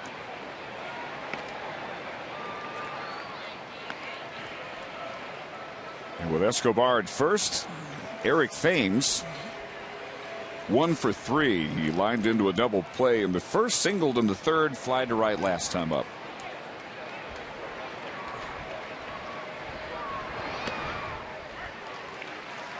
Got a good first pitch curveball for a strike from Tommy.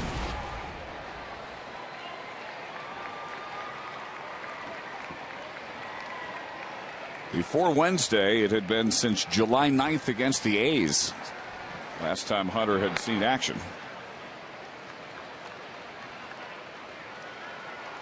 July 5th, he got his first career relief victory. That was against Baltimore, and trying to keep this a 3-0 game for Ogando and hope that the Ranger bats can come alive. Young, Cruz, and Napoli will bat in the Rangers' 7th.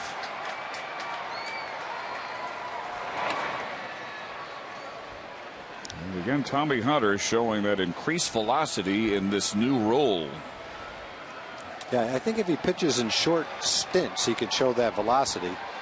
It seems to diminish the longer he's in the game. But for 10 or 15 pitches, it's there. Line drive just over Kinsler. Base hit to right. Eric Thames is 2 for 4 for the 2nd straight day. Now, one thing you have to like the top of this Blue Jay order. Escobar's a .380 on base percentage guy, hitting .300 as a leadoff hitter. Thames hasn't been here all year, but he's hitting over .300. And of course, then you've got Bautista, and add Lynn to that. Really, first 4 hitters can do some damage. You have to pitch carefully at the top of this order. Bautista Grounds the first pitch toward the hole. Backhand pick. Andrews throws him out. Bautista now 0 for 7 lifetime against Tommy Hunter. No runs, a hit, 2 left in the Blue Jays half of the 7th. Stretch time here at Rangers Ballpark, and that includes on this Sunday, God Bless America. As we pause to honor the men and women of our armed services, both at home and around the world. Tonight, we invite you to join in singing God Bless America with Michael Bortz of the Vocal Majority. God bless America, land that I love. Stand beside her and guide her through the night with the light from above. From the mountains, through the prairies, to the oceans, white with foam. God bless America, my home, sweet home. God bless America, my home, sweet home.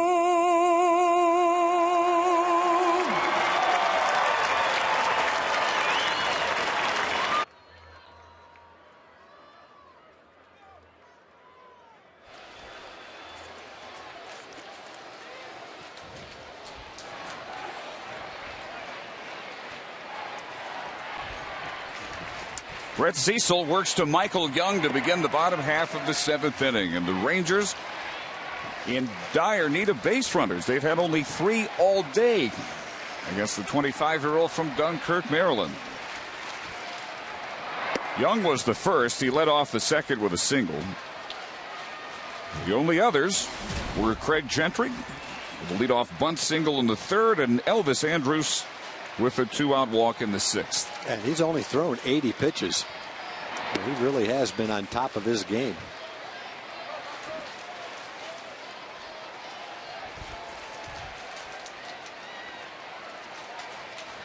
This is a real bounce back performance too for Cecil. Last time out not sharp at all. And that was 1 week ago, in which he gave up 5 earned runs on 9 hits, including 2 homers in 7 innings of a no decision. And Young rolls to the third baseman, Bautista, for the out. Baseball fans, Chevy is a proud sponsor of youth baseball leagues in your community. If you'd like to learn more about Chevy youth baseball programs, go to youthsportswire.com. Well, the one thing Cecil has done is he's changed his pitching mechanics for this game. John Farrell, the manager, was critical of him in his last game. And so he's tried to get on top of them more, create more of a downward plane to the plate. And it looks like he's been able to do that. Whatever he's doing, it's been pretty successful. Cruz chops to Bautista, who handles the first 2 outs here in the 7th. Rangers have hit several balls hard against him. A couple of long fly ball outs. But other than that, he's been in pretty good command of this game.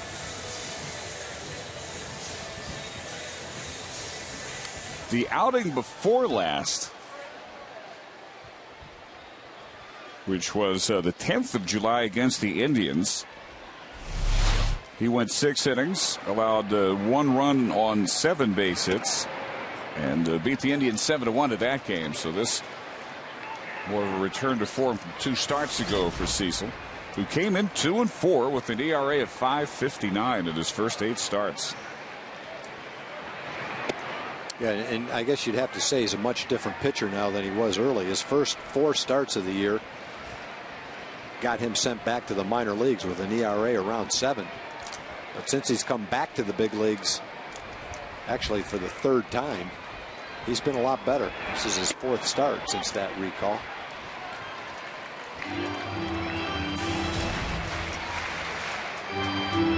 Cecil last year was a 15-game winner in just his 2nd year in the majors, 15-7.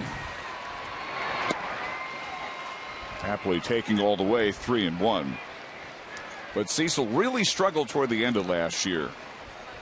Allowed a batting average in the month of September of .364. And issues his second walk of the game. They have both been with 2 outs in the last 2 innings. Andrews is in the 6th, was followed by a pop-up by Hamilton. We'll see what Chris Davis can come up with here, with Napoli on base with 2 outs as just the 4th base runner allowed all night by Cecil. Davis tonight has flied to left and struck out.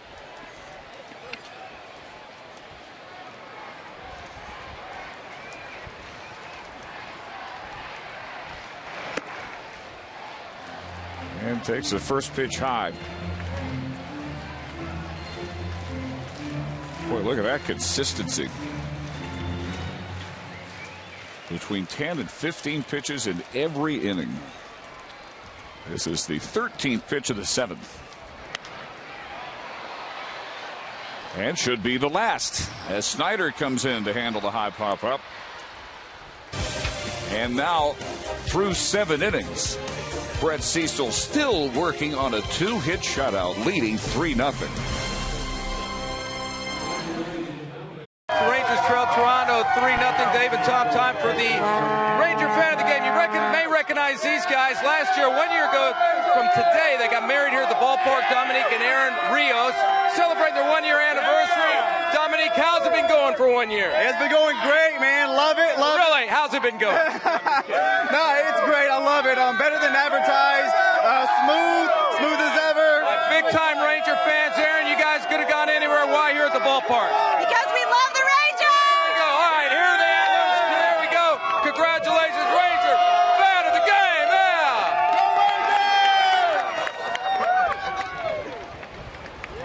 Well, some of the 43,117 on hand at the ballpark tonight.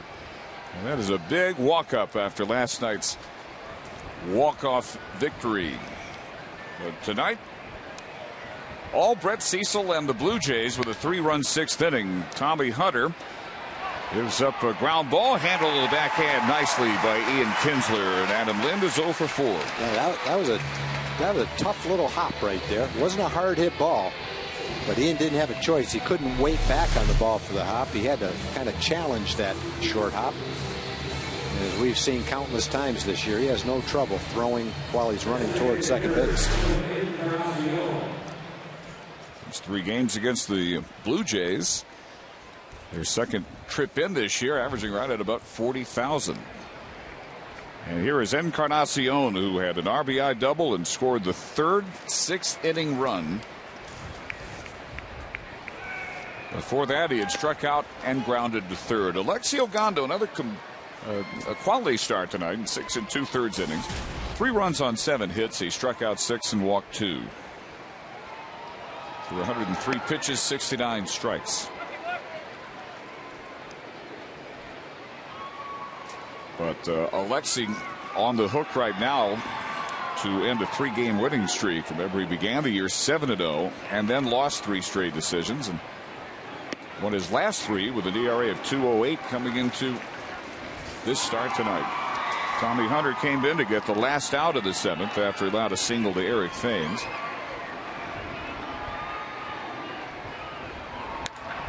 Another shot handled on the backhand by Kinsler. Let's go down to Emily Jones. Well, guys, much was made of those 2 losses in Anaheim and the fact that that could be a turning point for the Angels in the American League West. And we've seen what's happened since then. Ron Washington says it's a long season and it's time to be patient. July, as I said, you know, Anaheim could beat us. We could come back here. We could go on a bad streak, or we could go on a good streak, and they can go on a bad streak. And but you just got to play each day for whoever it is you're playing. And, of course, this team, very even keel, one of the great things about it, guys. Boy, how about the infield defense behind Tommy Hunter? Kinsler twice and Moreland on a diving stop here. So an 8-pitch 1-2-3 8th inning for Tommy Hunter. Gentry, Moreland, and Kinsler scheduled in the Ranger 8th.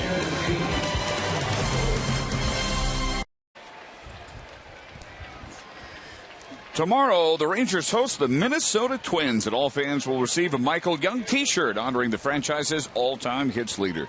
Tickets available at TexasRangers.com or by calling 972-RANGERS. Gentry, Moreland, and Kinsler here in the 8th inning, as Brett Cecil has thrown 92 pitches and allowed only 2 base hits, none since the leadoff bunt single by Gentry way back in the 3rd inning. And he's got himself a 2-hit night as he strokes that one through the hole. Yeah, the Rangers have had a couple of ground balls between short and third, one by Michael Young, one by Craig Gentry in the bunt hit. That's all they've had. And they've had the leadoff man on base before. Haven't been able to do anything. Maybe the 8th inning will be different. Well, the previous low-hit Ranger game this year was a 2-hit 6-1 loss on June 12th at Minnesota. Francisco Liriano was the pitcher that night. Well, they won't be able to pull the same play on Mitch that they pulled last time. They can't have the same shift on with a man on first base. And Moreland sends this one high, carrying pretty well left center field, but Snyder has room. Boy, as a left-hand hitter. And Gentry takes second base. Oh, that was close. Barely. I hope he's okay. Well, he slid in hard and may have hurt his shoulder head first. Either that or he got sand in his eyes. Hopefully that's what it is. Jamie Reed out along with Ron Washington to check on Craig. Either that or his head hit the fielder. Let's see.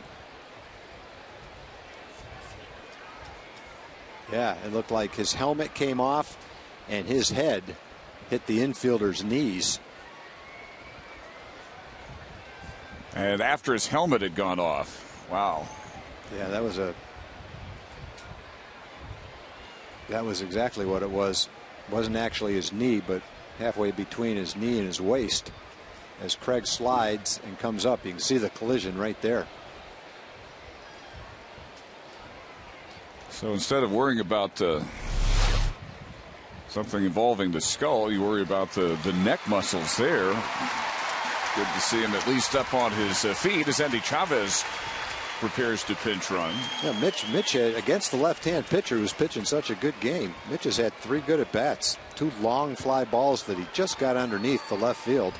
And the line drive that Bautista made the diving catch on in right field. It's been right on every pitch. Well, Craig able to stay in the game after the hustle gets him second base with 1 out. And he's there for the top of the order, Kinsler, who is 0 for 3. Ian last time up flied out to Snyder in left. He's also grounded to short and fouled out to first.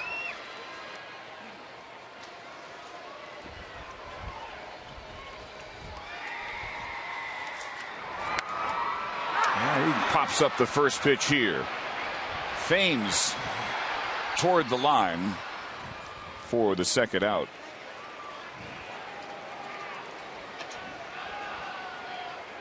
Three pitches, 1 per batter from Cecil here in the 8th. The Gentry single, Moreland and Kinsler fly out first ball hitting.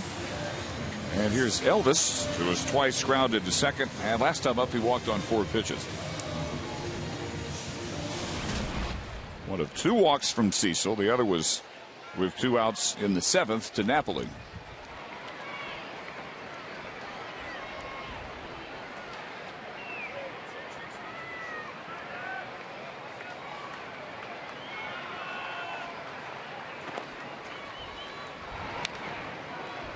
And Elvis first ball hitting as well. Cecil has gone as many as 8 innings 3 times in his career, most recently last August 25th against the Yankees. Yeah, and there has to be something in the delivery. He's made some tweaks to his delivery that's making the ball hard for the hitters to pick up. I mean, he's throwing the ball well, but it doesn't look like dominating stuff like a 3-hit shutout would show. The breaking ball looks like a pretty good breaking ball, but nothing exceptional. Just looks like one of those nights where the Ranger bats are a little bit off, and he's got a little bit of deception and a sneaky fastball. Ready now in the Toronto bullpen, left-hander Mark Zepchinski, right-hander Octavio Dotel. Check swing, and he went around, says Brian Gorman. And Elvis tossing his helmet after becoming the 6th strikeout victim through 8 innings. Brett Cecil needing just 7 pitches and is shutting out the Rangers through 8 on 3 hits.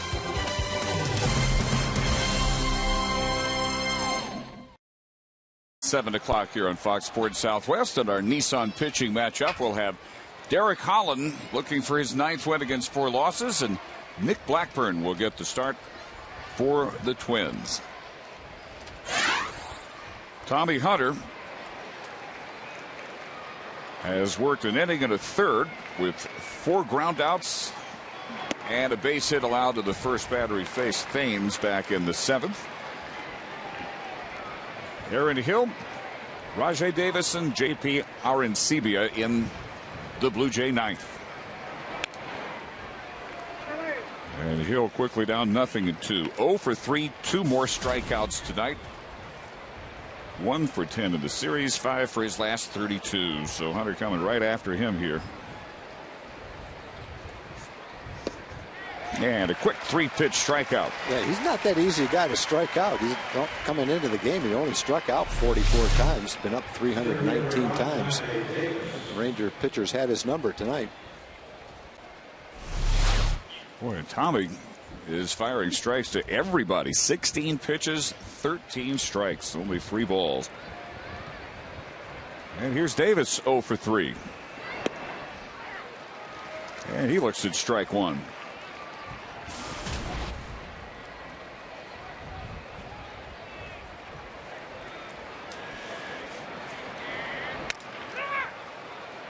This will be right on top of the bag. Easiest 3 unassisted you could get. Davis now 0 for 4. The Blue Jays will have their closer, John Roush, ready. He's throwing in their bullpen.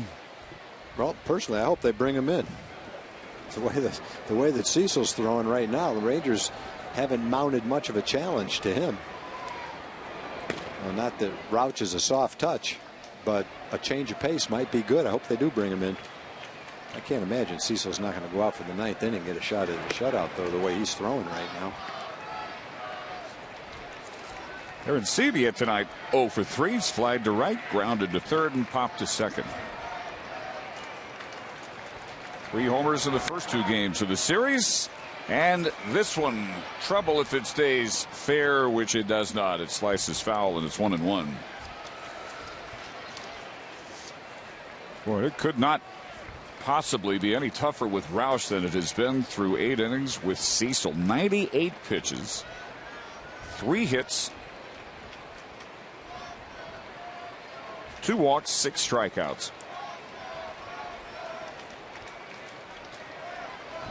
The Rangers, for the most part, have been going quietly. 1 or 2 pitch at bats. High pop here. Young watches it sail out of play, and it's 1-2. Well, in the Ranger 9th, they have the hitters they would want in any come from behind situation. Hamilton, Young, and Cruz, 3, 4, and 5. That trio tonight against Cecil, a collective 1 for 9. And that 1 hit was by Michael Young, the first at bat he had back in the 2nd inning.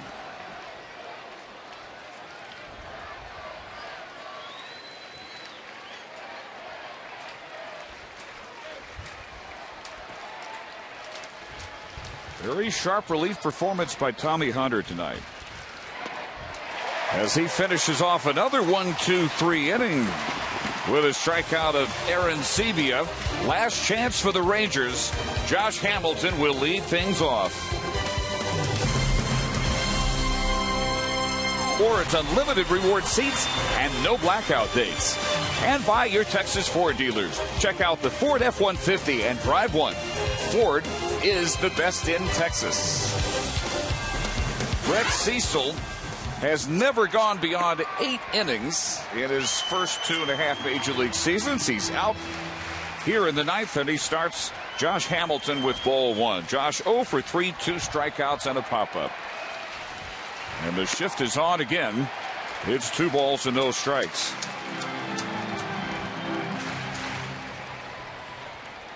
Roush is ready with the lefty-lefty matchup to begin the inning, and it's 2 balls and a strike.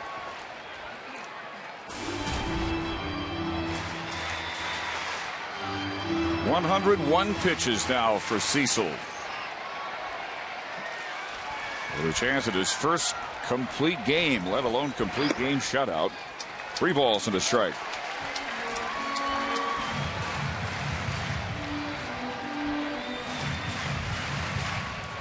Young next, and then Cruz.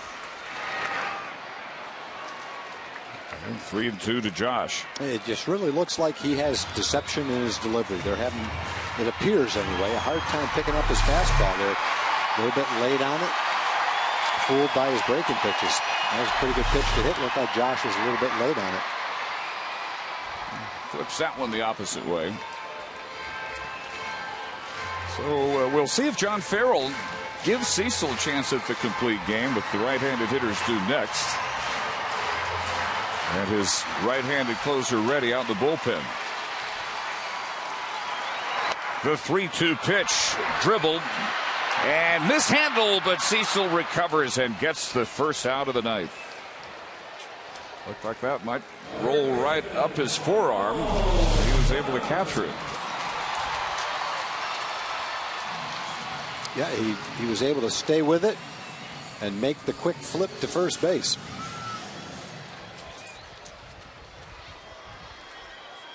Josh looking over for a moment. Had a glimmer of hope. And here is your answer. John Farrell will leave Cecil in to handle this at bat by Young. Singled his first time up. He has since fly to right, grounded to third. Yeah, I can't imagine he's going to take him out of this game. And another ground ball from Young to Bautista. And Cecil now 1 out away. Rangers haven't had an inning yet where they've had more than 1 base runner.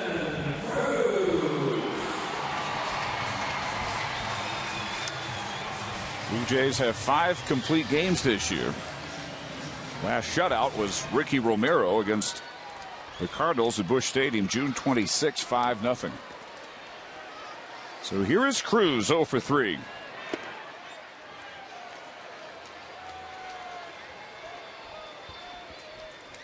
If you told us before the game this was going to be a 3-0 game, it wouldn't have been that surprising. We just wouldn't have expected this to be the score, not with how Alexi Ogando had thrown at his last outing. Yeah, if you told me it was going to be 3-0, I'd say that Ogando was the one that was going to give up the nothing.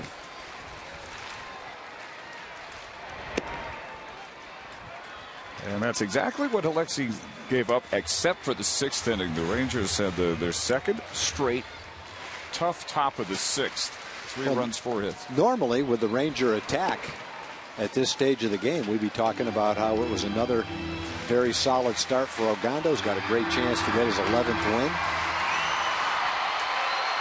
But it's not the normal Ranger attack tonight, and you got to give Brett Cecil all the credit. He has overmatched the Ranger hitters tonight. Sometimes that happens. Good hitters get shut down by a great pitching performance, and that's what we've seen tonight. And Cruz and the Rangers down to their final strike here.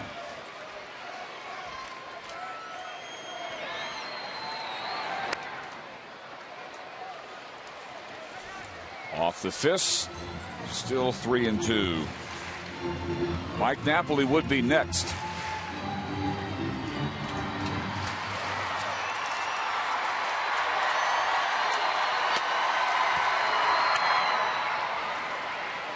The Angels won this afternoon 9-3 at Baltimore. So Rangers a strike away from seeing their lead in the division cut to 3 games as they begin a 4-game series here tomorrow night against the Twins. And Cruz continues to extend the at-bat, and Cecil now at 114 pitches. Cecil's throwing his best fastball as far as velocity goes at the end of the game. He's reaching back for all he's got.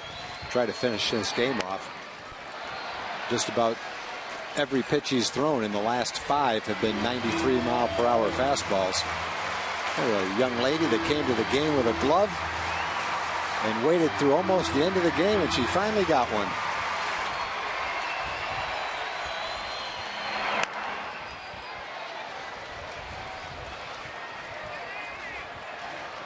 Pitch at bat and counting.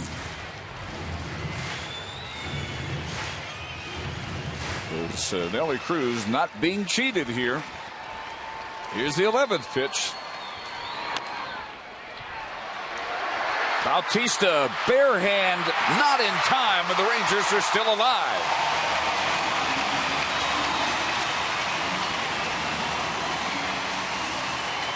I would think he's going to keep Cecil in there. Napoli is not the tying run, and the next hitter after Napoli is Chris Davis, who's a left-hand hitter. And Cecil's throwing the ball just as well right now as he has at any point in the game. Nelly just put a good at-bat on him, fouled off a lot of pitches, and then got the tapper down the third base line for an infield hit. But he does not look tired at all. Mike Napoli last time up walked. Before that, he struck out and flied to center. So now a career high 118 pitches from Cecil. Roush ready but watching this entire bottom of the ninth. And again, the Rangers are down to their last strike.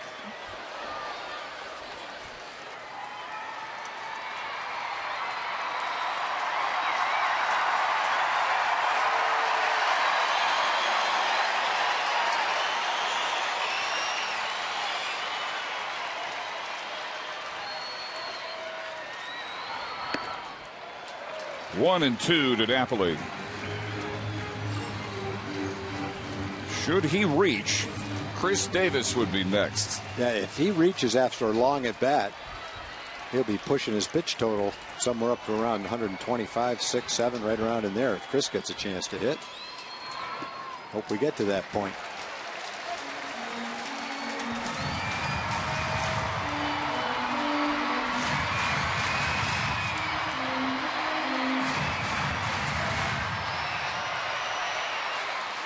Blue Jays trying to avoid the 3-game sweep. Rangers were hoping for their 8th sweep of the year. But Brett Cecil finishes off a complete game, 4-hit shutout. Just his 3rd win of the year against 4 losses. And a 3-run top half of the 6th inning was enough offense behind the 25-year-old from Dunkirk, Maryland, as the Blue Jays beat the Rangers and salvaged the 3rd game of this series 3-0. Alexi Ogando sees his 3-game winning streak come to an end. He falls to 10-4. And stay with us. Rangers Live coming up on the other side as Cecil completes a beauty tonight before 43,000 plus.